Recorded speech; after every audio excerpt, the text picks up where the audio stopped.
ନମସ୍କାର ବନ୍ଧୁଗଣ, ଜୟ ଜଗନ୍ନାଥ। ଆଶା କରୁଛି ଆପଣମାନେ ଭଲରେ ଥିବେ। ବନ୍ଧୁଗଣ, ସ୍ୱାଗତ କରୁଛି ଆପଣମାନଙ୍କର ପ୍ରିୟ ଚ୍ୟାନେଲ ପଣ୍ଡା ଆଷ୍ଟ୍ରୋଲୋଜିକୁ। 2026 ମସିହାର ମହାଶିବରାତ୍ରି ବା ପବିତ୍ର ଜାଗର ଓଷା ଆସିବାକୁ ଯାଉଛି। କିନ୍ତୁ ବୃଷ ରାଶିର ବ୍ୟକ୍ତିମାନଙ୍କ ପାଇଁ ଏଥରର ଶିବରାତ୍ରି କୌଣସି ସାଧାରଣ ଦିନ ନୁହେଁ। ଶାସ୍ତ୍ର କୁହେ, ଯେତେବେଳେ ମହାଦେବ ପ୍ରସନ୍ନ ହୁଅନ୍ତି ସେତେବେଳେ ରଙ୍କକୁ ବି ରାଜା କରିଦିଅନ୍ତି।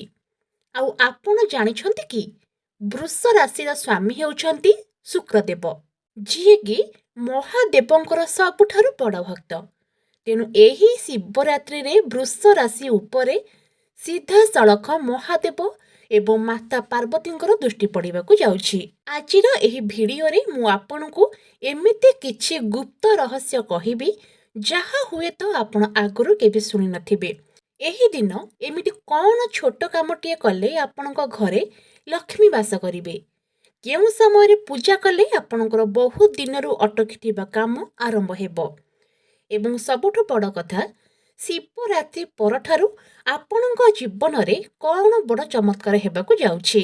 ଯଦି ଆପଣମାନେ ବୃଷ ରାଶିର ବ୍ୟକ୍ତି, ତେବେ ଏହି ଭିଡ଼ିଓଟିକୁ ସ୍କିପ୍ ନ କରି ଶେଷ ପର୍ଯ୍ୟନ୍ତ ନିଶ୍ଚୟ ଦେଖନ୍ତୁ, କାରଣ ଶେଷରେ ମୁଁ ଗୋଟିଏ ମହା ଉପାୟ କହିବି ଯାହା ଆପଣଙ୍କ ଭାଗ୍ୟ ବଦଳାଇ ଦେବ। ତେବେ ଚାଲନ୍ତୁ ଡେରି ନ କରି ଆରମ୍ଭ କରିବା ଆଜିର ଏହି ସ୍ୱତନ୍ତ୍ର ଭିଡ଼ିଓ। ବନ୍ଧୁଗଣ, ପ୍ରଥମେ ଦ୍ୱନ୍ଦ୍ୱ ଦୂର କରିବା ତାରିଖକୁ ନେଇ 2026 ମସିହାରେ ମହାଶିବରାତ୍ରି ଫେବୃଆରୀ ମାସ 15 ତାରିଖ ରବିବାର ଦିନ ପଡ଼ୁଛି। ଆମ ଓଡ଼ିଆ ପାଞ୍ଜିକା ଅନୁସାରେ ଫାଲ୍ଗୁନ ମାସ କୃଷ୍ଣପକ୍ଷ ଚତୁର୍ଦ୍ଦଶୀ ତିଥିରେ ଜାଗର ପାଳନ କରାଯାଏ। ଏହି ଚତୁର୍ଦ୍ଦଶୀ ତିଥି 15 ତାରିଖ ସନ୍ଧ୍ୟାରୁ ଆରମ୍ଭ ହୋଇ 16 ତାରିଖ ପର୍ଯ୍ୟନ୍ତ ରହିବ। କିନ୍ତୁ ଶିବରାତ୍ରିର ମୁଖ୍ୟ ପୂଜା ନିଷିଦ୍ଧ କାଳ ବା ମଧ୍ୟରାତ୍ରିରେ ହେଉଥିବାରୁ ଆମେ 15 ତାରିଖ ରବିବାର ରାତିରେ ହିଁ ଜାଗର କରି ଉଜାଗର ରହିବା। ବୃଷ ରାଶି ପାଇଁ ଶୁଭ ମୁହୂର୍ତ୍ତ। ମହାଦେବଙ୍କୁ ଜଳ ଲାଗି କରିବାର ସବୁଠାରୁ ଶୁଭ ସମୟ ହେଉଛି ନିଷିଦ୍ଧ କାଳ, ଯାହା ରାତି 12:09ରୁ ରାତି 1:01 ପର୍ଯ୍ୟନ୍ତ, ଅର୍ଥାତ୍ 15 ତାରିଖ ରାତିରେ ରହିବ। ଏହି 52 ମିନିଟ୍ ସମୟ ମଧ୍ୟରେ ଯଦି ବୃଷ ରାଶିର ବ୍ୟକ୍ତି ମହାଦେବଙ୍କ ଲିଙ୍ଗ ଉପରେ ବେଲପତ୍ର ଚଢ଼ାନ୍ତି, ତେବେ କୋଟି କୋଟି ଜନ୍ମର ପୁଣ୍ୟ ମିଳିଥାଏ। ଏବେ ଆସନ୍ତୁ ଜାଣିବା, ମହାଦେବଙ୍କ କୃପାରୁ ଏହି ଶିବରାତ୍ରି ପରେ ବୃଷ ରାଶିର ଭାଗ୍ୟରେ କ'ଣ ପରିବର୍ତ୍ତନ ଆସିବ। ପ୍ରଥମରେ ଆର୍ଥିକ ସ୍ଥିତି ଓ ଧନ। ବୃଷ ରାଶିର ବନ୍ଧୁଗଣ, ଖୁସି ଖବର ହେଉଛି ଶିବରାତ୍ରି ପରଠାରୁ ଆପଣଙ୍କର ଆର୍ଥିକ ସଙ୍କଟ ଦୂର ହେବାକୁ ଯାଉଛି। ଯଦି କୌଣସି ଜାଗାରେ ଆପଣଙ୍କର ଟଙ୍କା ବହୁ ଦିନରୁ ଫସି ରହିଛି, ତେବେ ତାହା ଫେରି ପାଇବାର ଯୋଗ ଅଛି। ଆପଣଙ୍କର ସଞ୍ଚୟ ବୃଦ୍ଧି ପାଇବ। ଯେଉଁମାନେ ବ୍ୟବସାୟ କରୁଛନ୍ତି ସେମାନଙ୍କୁ ଦ୍ୱିଗୁଣିତ ଲାଭ ମିଳିବାର ସମ୍ଭାବନା ଅଛି। ମା ଲକ୍ଷ୍ମୀ ଆପଣଙ୍କ ଘରେ ସ୍ଥିର ହୋଇ ରହିବେ। ଦ୍ୱିତୀୟରେ ଚାକିରି ଓ କ୍ୟାରିୟର। କର୍ମକ୍ଷେତ୍ରରେ ଆପଣଙ୍କର ମାନ ସମ୍ମାନ ବଢ଼ିବ। ଯେଉଁମାନେ ନୂଆ ଚାକିରି ଖୋଜୁଛନ୍ତି କିମ୍ବା ପ୍ରମୋସନ ଆଶାରେ ଅଛନ୍ତି, ଶିବରାତ୍ରି ପରେ ମହାଦେବଙ୍କ ଆଶୀର୍ବାଦରୁ ଆପଣଙ୍କ ଇଚ୍ଛା ପୂରଣ ହେବ। କିନ୍ତୁ ଗୋଟିଏ କଥା ମନେ ରଖିବେ, କାମର ଚାପ ଟିକେ ବଢ଼ିପାରେ, କିନ୍ତୁ ଆପଣ ନିଜ ଦକ୍ଷତା ବଳରେ ସବୁ ସମ୍ଭାଳି ନେବେ ଏବଂ ପ୍ରଶଂସା ମଧ୍ୟ ପାଇବେ। ତୃତୀୟଟି ରହିଛି ସ୍ୱାସ୍ଥ୍ୟ। ସାବଧାନ, ଏଠାରେ ଆପଣଙ୍କୁ ଟିକେ ସତର୍କ ରହିବାକୁ ପଡ଼ିବ। ଶିବରାତ୍ରି ପରେ ମଧ୍ୟ ଆପଣଙ୍କୁ ଛାତିଜନିତ ସମସ୍ୟା, ଥଣ୍ଡା କଫ କିମ୍ବା ପେଟ ରୋଗ ହଇରାଣ କରିପାରେ। ବିଶେଷ କରି ମାଙ୍କ ସ୍ୱାସ୍ଥ୍ୟ ପ୍ରତି ଟିକେ ଯତ୍ନବାନ ହେବାକୁ ପଡ଼ିବ। କିନ୍ତୁ ଚିନ୍ତା କରନ୍ତୁ ନାହିଁ, ଆଜି ମୁଁ ଯେଉଁ ରୋଗନାଶକ ଉପାୟ କହିବି ତାହା କଲେ ଆପଣ ସୁସ୍ଥ ରହିବେ। ଚତୁର୍ଥରେ ପାରିବାରିକ ଜୀବନ। ଘରେ ଶୁଭ କାର୍ଯ୍ୟ, ବିବାହ କିମ୍ବା ବ୍ରତଘର ହେବାର ଯୋଗ ରହିଛି। ସ୍ୱାମୀ ସ୍ତ୍ରୀ ମଧ୍ୟରେ ସମ୍ପର୍କ ମଧୁର ହେବ, କିନ୍ତୁ ଛୋଟ ଛୋଟ କଥାରେ ଜିଦ୍ କରନ୍ତୁ ନାହିଁ, ନଚେତ୍ ଅଯଥା କଳହ ହୋଇପାରେ। ବନ୍ଧୁଗଣ, ଶିବରାତ୍ରିର ସବୁଠାରୁ ଗୁରୁତ୍ୱପୂର୍ଣ୍ଣ ବିଷୟ ହେଲା ଚାରିପ୍ରହର ପୂଜା। ବୃଷ ରାଶିର ଲୋକମାନେ ଯଦି ଏହି ବିଧିରେ ପୂଜା କରନ୍ତି, ତେବେ ତାଙ୍କର ସମସ୍ତ ମନସ୍କାମନା ପୂରଣ ହେବ। ତେବେ ପ୍ରଥମ ପ୍ରହର ରହିଛି ସନ୍ଧ୍ୟା 6ଟାରୁ ରାତି 9ଟା। ଏହି ସମୟରେ ଆପଣ ଶିବଲିଙ୍ଗ ଉପରେ କ୍ଷୀର ଅଭିଷେକ କରନ୍ତୁ। କ୍ଷୀରରେ ଅଭିଷେକ କଲେ ପରିବାରରେ ଶାନ୍ତି ଆସେ ଏବଂ ବଂଶ ବୃଦ୍ଧି ହୁଏ। ମନ୍ତ୍ର ଜପ କରନ୍ତୁ ଓମ୍ ହ୍ରିଂ ଈଶାନାୟ ନମଃ।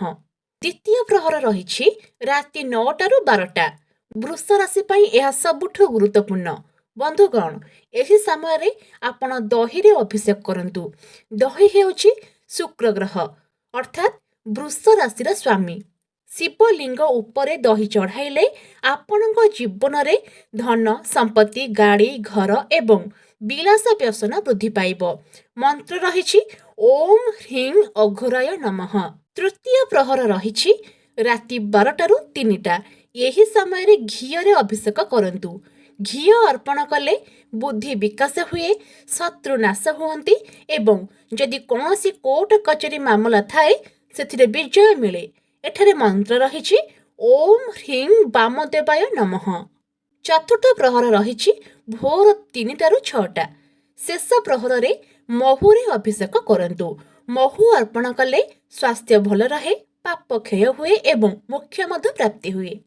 ଏଠାରେ ମନ୍ତ୍ର ରହିଛି ଓମ୍ ହ୍ରିଂ ସଦ୍ୟୋଜାତାୟ ନମଃ। ପୂଜା ବିଷୟରେ ତ ଜାଣିଲେ, କିନ୍ତୁ କିଛି ଭୁଲ ଅଛି ଯାହା ଅଜାଣତରେ ହୋଇଗଲେ ପୂଜାର ଫଳ ମିଳେ ନାହିଁ। ବୃଷ ରାଶିର ବ୍ୟକ୍ତିମାନେ ବିଶେଷ ଧ୍ୟାନ ଦିଅନ୍ତୁ। କ'ଣ କରିବେ ନାହିଁ? ପ୍ରଥମେ ଶିବଲିଙ୍ଗ ଉପରେ ଭୁଲରେ ବି ତୁଳସୀ ପତ୍ର ଚଢ଼ାନ୍ତୁ ନାହିଁ। ଦ୍ୱିତୀୟରେ ହଳଦିଆ ଫୁଲ କିମ୍ବା ହଳଦୀ ଶିବଙ୍କ ପାଖରେ ଲଗାନ୍ତୁ ନାହିଁ। ଶିବରାତ୍ରି ଦିନ କାହା ସହିତ ଝଗଡ଼ା କରନ୍ତୁ ନାହିଁ କିମ୍ବା ଅପଶବ୍ଦ ବ୍ୟବହାର କରନ୍ତୁ ନାହିଁ। ଚତୁର୍ଥରେ ଉପବାସ ସମୟରେ ଶୋଇବେ ନାହିଁ। ଜାଗ୍ରତ ରହି ଓମ୍ ନମଃ ଶିବାୟ ଜପ କରନ୍ତୁ। ଏବେ ଆସନ୍ତୁ ଜାଣିବା ଶିବରାତ୍ରି ଦିନ କ'ଣ କରିବେ। ପ୍ରଥମରେ ବୃଷ ରାଶିର ବ୍ୟକ୍ତିମାନେ ଧଳା ରଙ୍ଗର ଫୁଲ ଯେପରିକି ମଲ୍ଲି, ଧଳା ପଦ୍ମ, ଟଗର ଇତ୍ୟାଦି ଶିବଙ୍କୁ ଅର୍ପଣ କରନ୍ତୁ। ଦ୍ୱିତୀୟରେ 108ଟି ବେଲପତ୍ରରେ ଚନ୍ଦନ ଲଗାଇ ଓମ୍ ନମଃ ଶିବାୟ ଲେଖି ଚଢ଼ାନ୍ତୁ।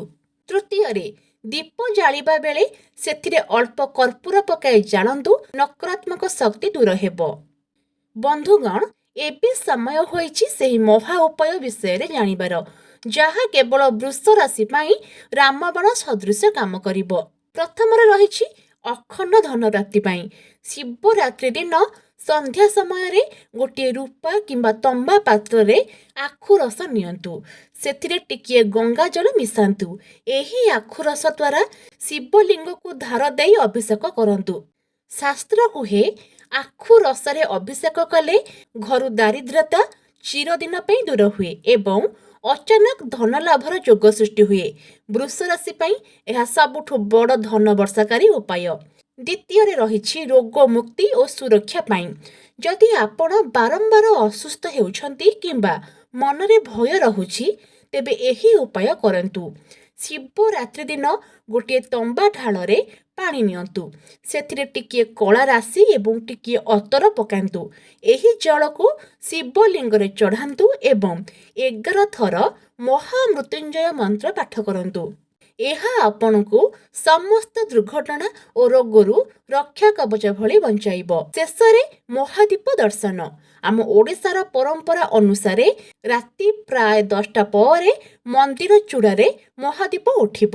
ଯେତେବେଳେ ମହାଦୀପ ଉଠିବ, ଆପଣ ଉତ୍ତର ଦିଗକୁ ମୁହଁ କରି ଦୀପକୁ ପ୍ରଣାମ କରିବେ, ହରିବୋଲ ହୁଳହୁଳି ପକାଇବେ ଏବଂ ନିଜର ମନସ୍କାମନା ଜଣାଇ ଉପବାସ ଭାଙ୍ଗିବେ।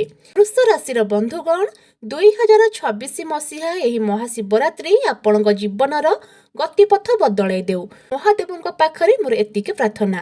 ଯଦି ଆପଣଙ୍କ ମନରେ କିଛି ପ୍ରଶ୍ନ ଥାଏ ତେବେ କମେଣ୍ଟରେ ନିଶ୍ଚୟ ପଚାରନ୍ତୁ। ଆଉ ହଁ, ମହାଦେବଙ୍କ ଆଶୀର୍ବାଦ ପାଇବା ପାଇଁ କମେଣ୍ଟ ବକ୍ସରେ ଓମ୍ ନମଃ ଶିବାୟ ଲେଖିବାକୁ ଭୁଲିବେ ନାହିଁ। ଭିଡ଼ିଓଟି ଭଲ ଲାଗିଥିଲେ ଲାଇକ୍ କରନ୍ତୁ ଏବଂ ସାଙ୍ଗମାନଙ୍କ ସହ ସେୟାର କରନ୍ତୁ। ଦେଖା ହେବା ପରବର୍ତ୍ତୀ ଭିଡ଼ିଓରେ। ସେ ପର୍ଯ୍ୟନ୍ତ ରହୁଛି। ଜୟ ଜଗନ୍ନାଥ, ଜୟ ମହାକାଳ।